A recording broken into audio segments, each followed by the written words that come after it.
Ladies and gentlemen, good afternoon. Can you hear me in the back? Yes. Okay, again, good afternoon. I'm pleased to be here, and I want to thank Hunka Doi and the reunion committee for inviting me to join you today. This is, that little brief clip was very much a surprise to me. I was about 50 years and 40,000 Heinekens ago, so we're going back a ways. Yeah, I must tell you, when Tonka first contacted me, she said, as a judge, do you believe in free speech? And I, of course, said yes. And Tonka said, good, because you won't give a speech for free at the Chicago reunion.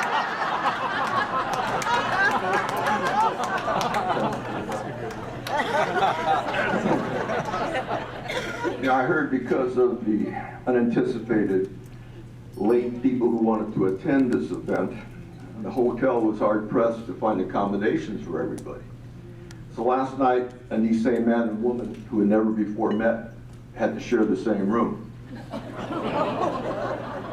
There was only one bed.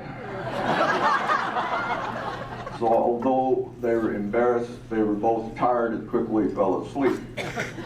At about 2:30 in the morning, the man gently woke the woman and said, I'm sorry to bother you, but I'm really cold. Would you mind going to the closet and get me another blanket? And the woman said, I have a better idea.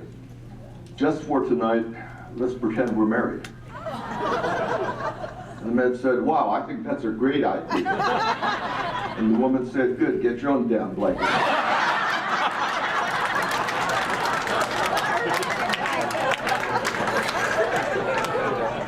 Let me start with a disclaimer.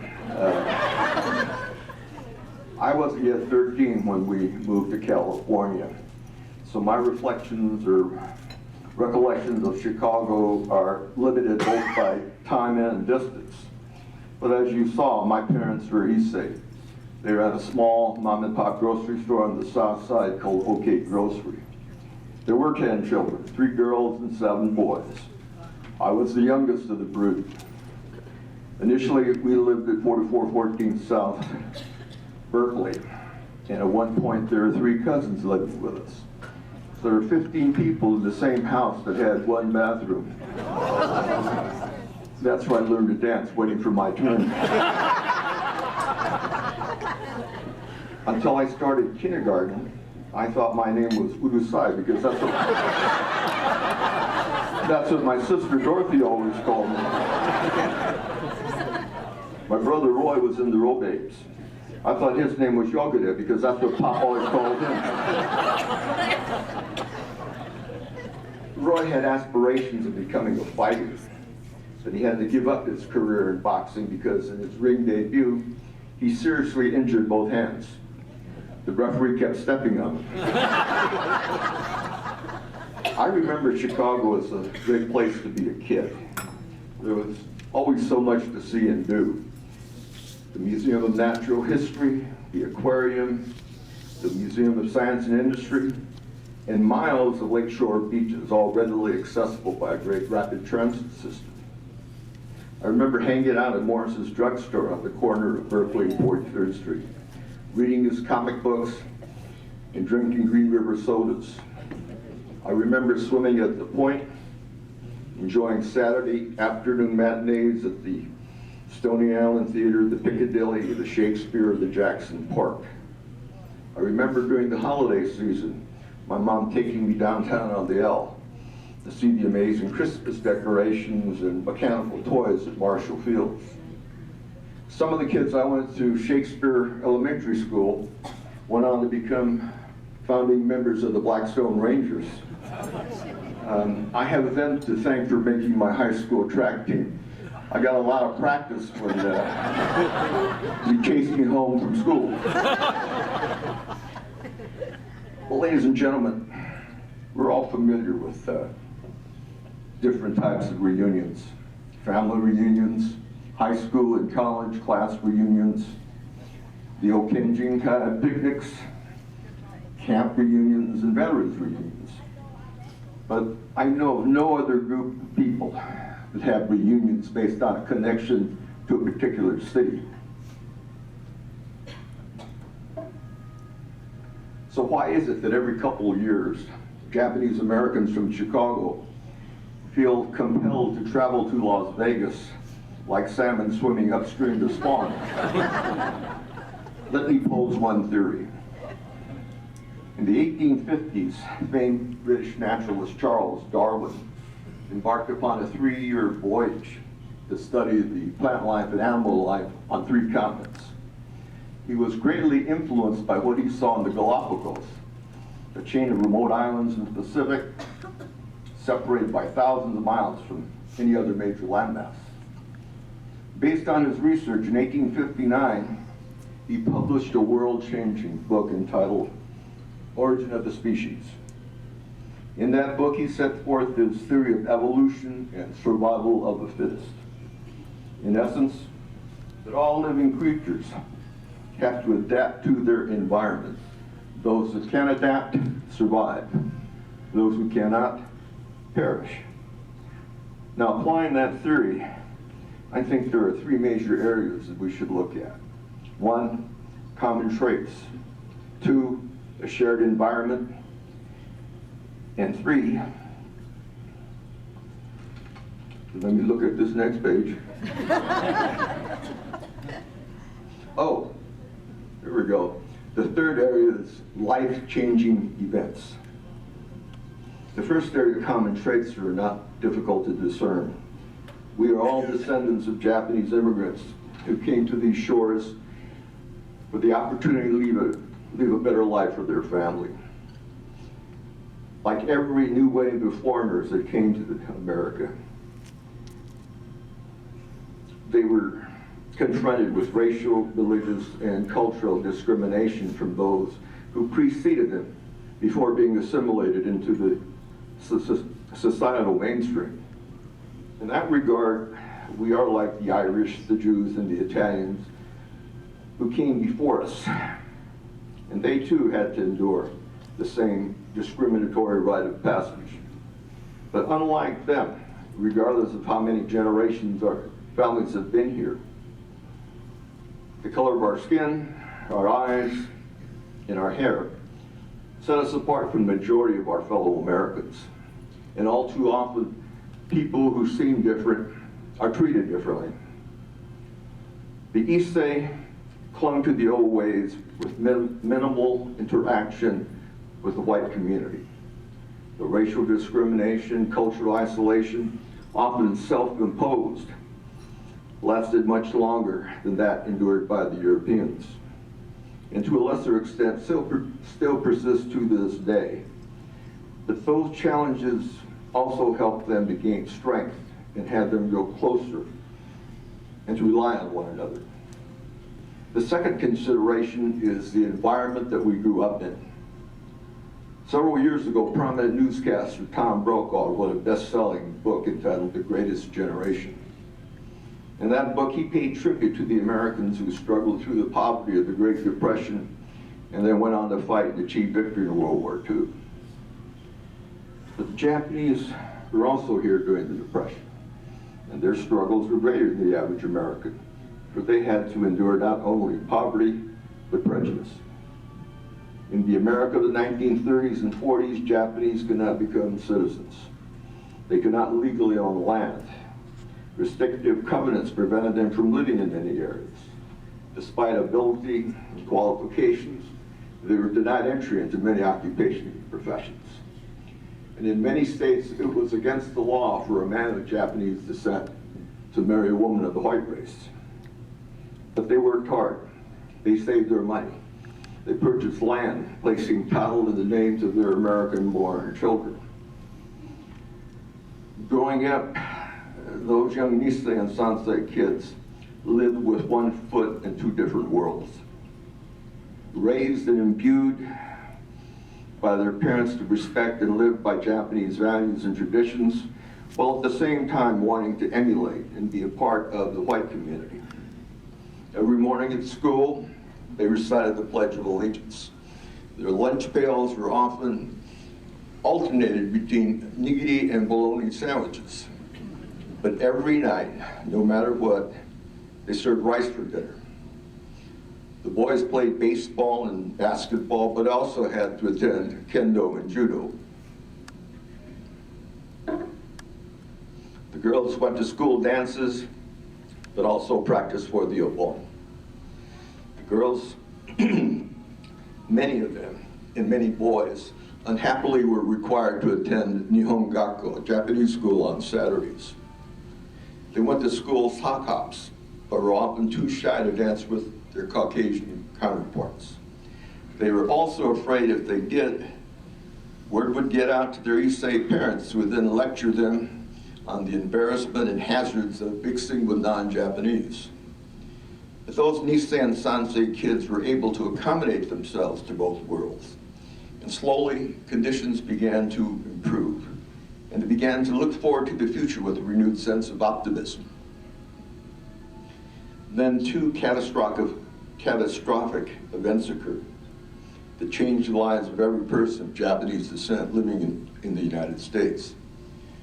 On Sunday morning, December the 7th, 1941, Japan attacked Pearl Harbor.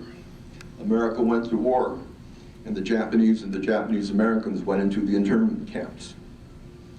Former Chief Justice of the United States Supreme Court, Charles Evan Hughes, once said, "You may think the Constitution is your shield and protector. It is not. The Constitution is only a piece of paper. All of its noble promises and ideals are worthless unless men of goodwill are willing to abide by its principles." Many of the people in this room know this to be true because they became victims of the largest mass incarceration in the history of America. Within weeks of Pearl Harbor, President Franklin Roosevelt signed into law Executive Order 9066, ordering the forced removal of everyone of Japanese ancestry living on the West Coast. Instead of protecting them, the government gave in to war hysteria and racism. Elected officials and judges who had sworn to uphold and defend the Constitution betrayed that oath. And with the stroke of the president's pen, the Japanese and their American-born children were stripped of their constitutional rights. Their bank accounts were frozen. Their children forced to withdraw from school. They lost their homes, businesses, jobs, and personal possessions, and then without charge or trial, were banished to desolate desert internment camps. Their only crime, being of Japanese descent. The Nisei and Issei were forced to live inside barbed wire stockades, surrounded by armed guards and machine gun towers. They were crowded into shoddy wood and tar paper barracks. No running water, communal latrines and mess halls, and virtually no privacy. By the end of 1942, Issei and Nisei were confined into 10 different federal internment camps. The words of Chief Justice Hughes became prophetic. For the land of the free and the home of the brave, for the Japanese Americans, the Constitution was indeed just a piece of paper. The Issei told their children, "Shikata ga nai," it couldn't be helped. They told their children to gaman, to endure the humiliation and injustice. And they did. Instead of giving in to despair, bitterness, and self-pity, our parents and grandparents and their children adapted to the harsh new environment and the hardships of camp. Black leaders were chosen, jobs were assigned, schools and infirmaries were built. From scrap lumber and wooden crates, they built furniture and partitions to provide some semblance of privacy. Soon curtains began to appear in the barracks windows. Flowers were planted in gardens. Boy Scout and Girl Scout troops were organized. Youth sports programs were organized. And a lifetime friendships were formed. In the grim confines of the internment camps, Darwin's theory of evolution and survival of the fittest were bore out by the Issei and Nisei. In his book, Tom Brokaw praised the can-do attitude of the greatest generation. During World War II, Americans came together. They accepted higher taxes, rationing of food, gasoline, and clothing, all for the common good. How millions of Americans went into uniform and went off to fight, while millions more went into the defense plants, united in the war effort. But the Issei and Nisei, although wrongly imprisoned, also supported the war effort. They worked in the camp factories manufacturing camouflage netting. They helped blood tribes. They bought defense bonds. They volunteered as farm laborers to raise the food needed by the troops overseas. And the internment camps also sent their young men off to war. Initially classified as enemy aliens, they were not permitted into the armed forces. But as casualty lists grew and the need for soldiers increased, pragmatic government officials decreed that, while the Nisei could not live as free citizens in America, they could be conscripted to fight and die for it. Some, feeling abandoned and betrayed by their government, refused induction into the military and were prosecuted and sentenced to terms in federal prison. Thousands of other young Nisei looked upon military service as a path to redemption. When finally allowed into the military, they joined racially segregated units like the 100th Infantry Battalion, the 442nd Regimental Combat Team, and the Military Intelligence Service. Those units gained renown in some of the bloodiest fighting of the war, and the 442nd went on to become the most decorated unit in the annals of U.S. military history. They were honors purchased at a terrible and bitter price. Each week, the papers in Hawaii and the internment camps published the names of the young Issei soldiers wounded and killed in action. And Issei mothers quietly hung gold stars in their barracks windows to honor their sons who had died fighting for their adopted country. But the courage and sacrifices of those young Issei soldiers who spilled their blood on 100 different battlefields in Europe and the Pacific resonated within the grim confines of the internment camps, rekindling the pride and reaffirmed the loyalty of an entire people. Their deeds and accomplishments altered our environment by changing how mainstream America perceived us and also how we perceived ourselves. My family's experience was similar to many other Japanese households. All of my 6 older brothers served in the military. The 2 eldest were the fabled 442nd Regimental Combat Team. Another brother volunteered for combat and fought with the 1st Marine Division in the Korean War. They were my boyhood heroes, and I wanted to grow up to follow in their footsteps. To me, service promised a chance to travel, excitement, and adventure. I dreamed boyhood fantasies of going off to war and performing deeds of daring do on some shell-swept battlefield. And then, having proven myself in combat, I told my brother Frank I was going to be jumping out of airplanes. He said, "Only 2 things fall from the sky: bird shit and fools." And I must tell you, Frank proved to be correct. All would-be paratroopers have to complete airborne training at Fort Benning, Georgia. And that phase of training is 3 weeks. In the first week, they separate the men from the boys. In the second week, they separate the men from the idiots. And in the third week, the idiots jump.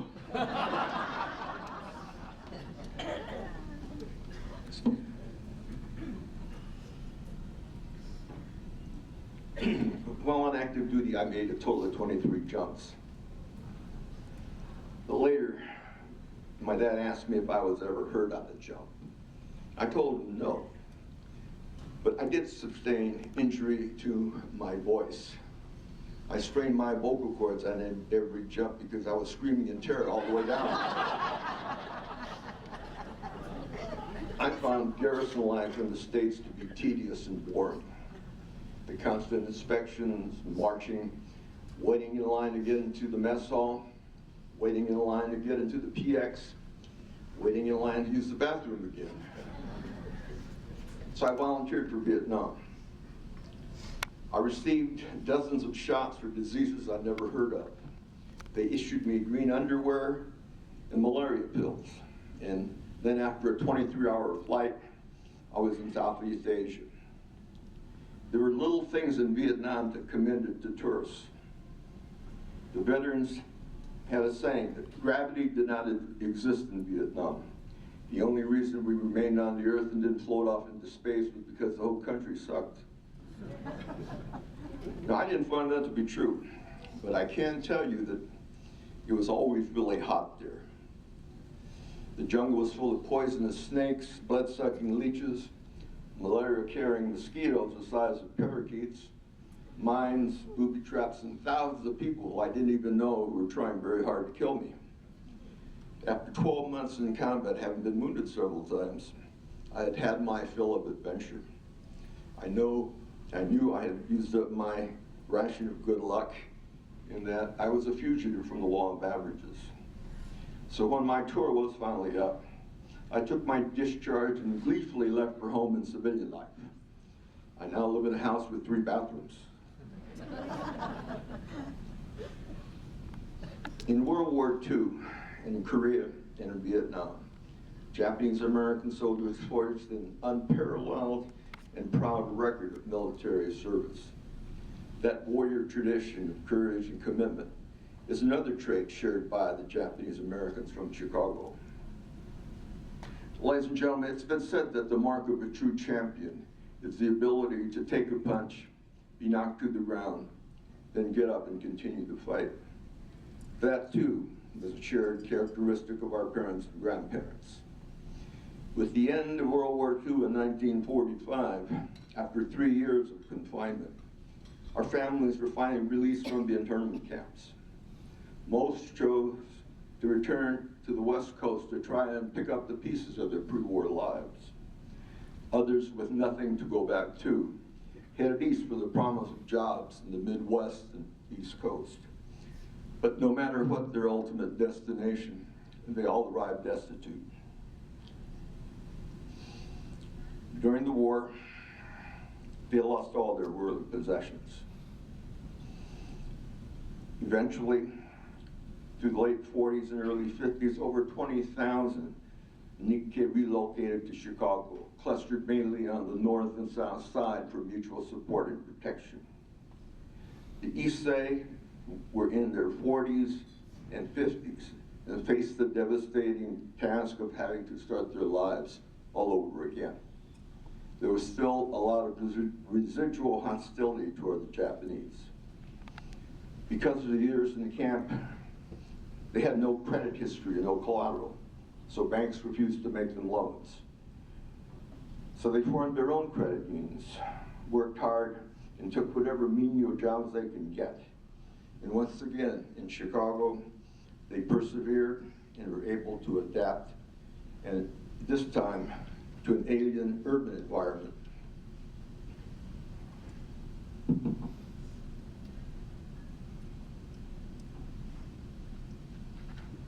The Chicago Nikkei were cut off from their kinsmen on the West Coast and isolated racially, culturally, and socially from their white and black counterparts in Chicago. The young Nisei and Sansei boys and girls, most still teenagers, reveled in their newfound freedom, but were also somewhat awed and intimidated by the big city. They formed their own social clubs, often to the chagrin of their Issei parents. They wore distinctive club jackets, organized sports leagues, threw dances, and just hung out for fun. Nearly everyone in those clubs seemed to have a nickname. I recall some of the more colorful ones: Chug Horse, Hippo, Toasty, Pearhead, Toe, Driscoll, Frank, and Cannibal. Cannibal got her name by biting the hand of the boys who got her mad. Exhibit A is my right index finger. There's still a scar.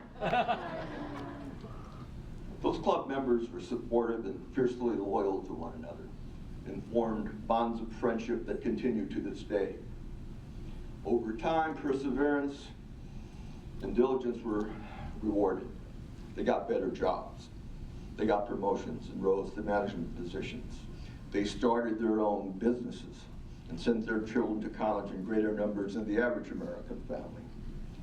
And they earned the respect and friendship of their co-workers and neighbors. And in Chicago, those transplanted Japanese Americans not only survived, but flourished.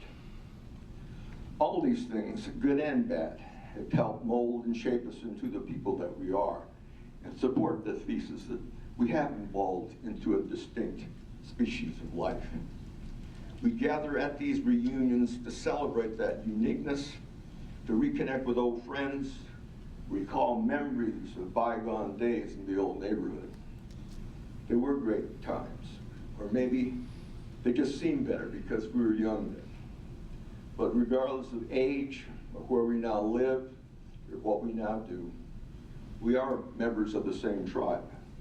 Few in number, connected by a common past, challenging environments, tested by war and imprisonment, survivors made stronger by diversity, and blessed with special friendships never replicated anywhere else.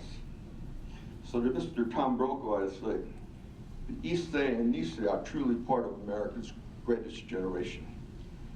And if there are things like courage chromosomes, endurance genes, survival cells, or loyalty DNA, we have them because they were passed down to us from our Issei and Nisei forebears. What they endured and accomplished allowed and prepared us, their beneficiaries, to live in a larger and better world.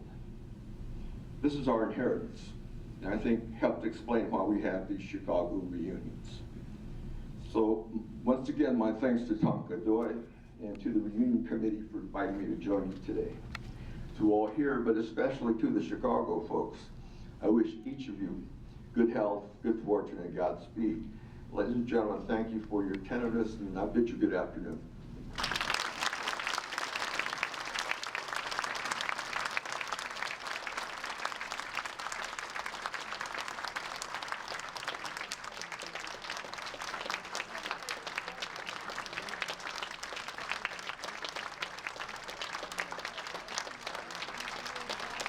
We thank Vincent Okamoto for taking time away from his busy schedule.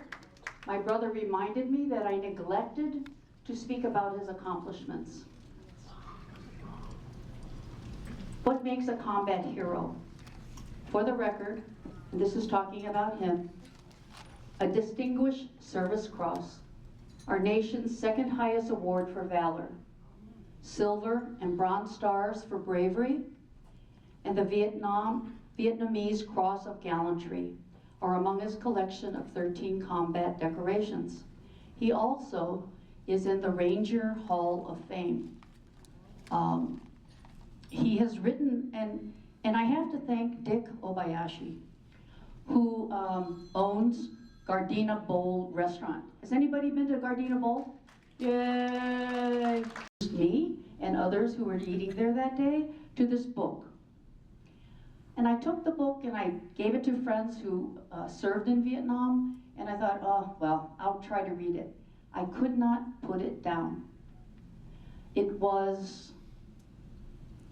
you know, like reading, he was telling me the story. That's how I felt.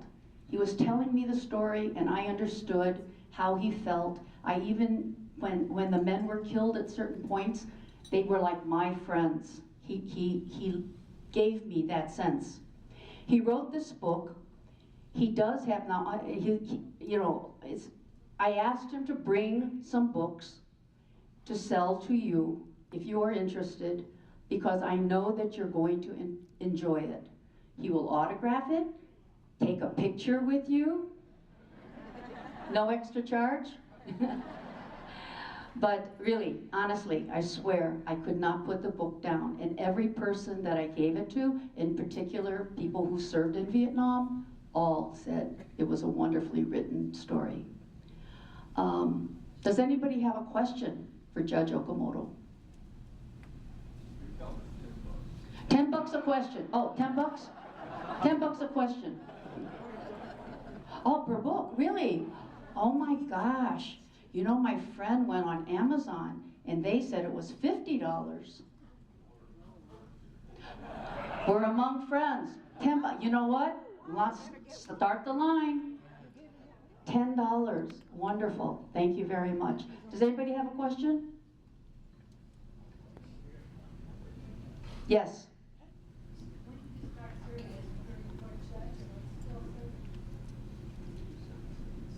2002 is when I took the bench, and yes, I am still serving. Any other questions? You know what? I want to ask you a question. Some of my friends, and I don't know if this is too personal. He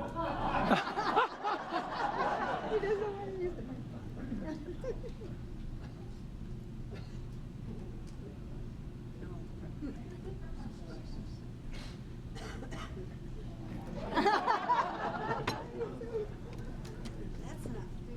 It was a personal question between me and him.